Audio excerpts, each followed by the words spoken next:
Hey guys, um, I just want to talk about a little bit of my life story again.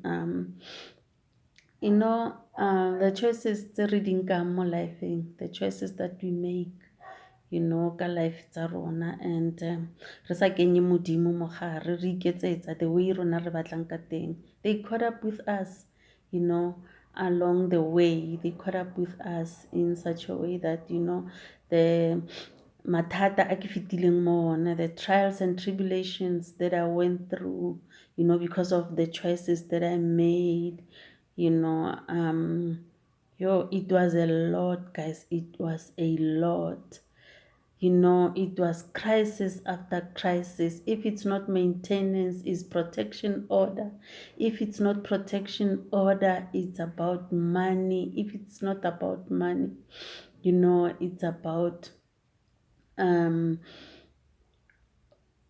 pregnancy. If it's not about pregnancy, talking about pregnancy, I remember, when I was expecting my last born, my last son, yes, 2005, yeah, I remember it was 2005. Yeah, by that time I was 40 years old. It was hard, guys. It was hard. My husband was so angry. He was so furious with me. He wanted to abort, my son and everything. He took me to clinics, hospitals, and everything, and I continually told him that, I, I don't want to kill, you know, I don't want to kill a child, and he was continually telling me that it's not a child, that you're carrying and everything and all. And I remember he took me to this private doctor, and we found a nurse there, and this nurse sat us down and tried to counsel us and everything, telling us a child, it's a gift from God, blah blah blah, and everything. And yeah, and I remember by that time, they took my blood and everything and go to check, HIV and everything and all, and the result came out negative. And I asked him to go and evaluate the HIV test, and he said, why should he do it? Because I'm negative. That should say a lot. And yeah, that's how arrogant he was. And yeah, and that very son, he wanted to abort. I'm looking at the man of God right now. I'm looking at, you know, a man, a man of tomorrow who will be spreading the word of God, a man of valor, a father of nation, you know. I'm looking at, what do you call, a pastor, a preacher, and you could, you would swear for it, it's a pastor, huh? When he, preached to his disciples and everything, the way he loves God. He's the one who loves God the most. He's the one who shows, who's not, who doesn't have, who is proud to be a Christian, who is proud to serve God.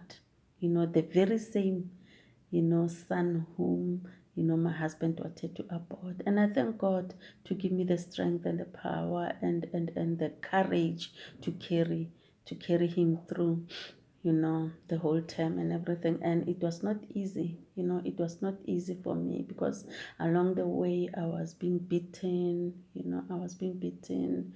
and ke tla be ko robala ko sepetlele, and he would never even care to come and visit. Or I remember the day I was, you know, I was being discharged, and He didn't even bother to come to fetch me, you know.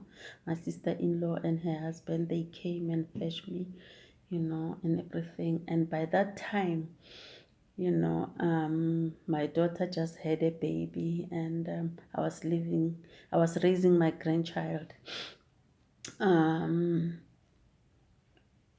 she was 6 months old when I went to the hospital, and I was 6 months pregnant by that time. It was not easy for me. You know, there was a lot of fighting, there was a lot of stuff. You know, my husband Nasan Khatale, I was always crying, always, you know, stressing about this and that. But through the grace of God, through God's love, you know, He saved us, and He is 15 years old today, you know, till this day He's 15 years old. And yeah, those kind of things, you know, like I'm telling you guys, Hore, you know, the young ladies, you really should, you know, put everything in, you know, your lives, your plans, you know, uh, uh, uh, uh, your future husbands in the hands of God, you know. Ask God for everything. Put God in everything. Put God first. And you'll see how your life will turn out, you know. And my husband was this kind of person who, you know, would like to control everything, you know, and everyone. And you don't have, you know, the right to say your mind, to speak your mind. You know, everything, it was supposed to go according to the way yena a bolelang ka teng. You know, he was always right. He was never wrong and everything. And yeah. Most of all, he didn't serve God. He didn't serve God until the latest days when ha tlo tlhokafala, you know. Yeah.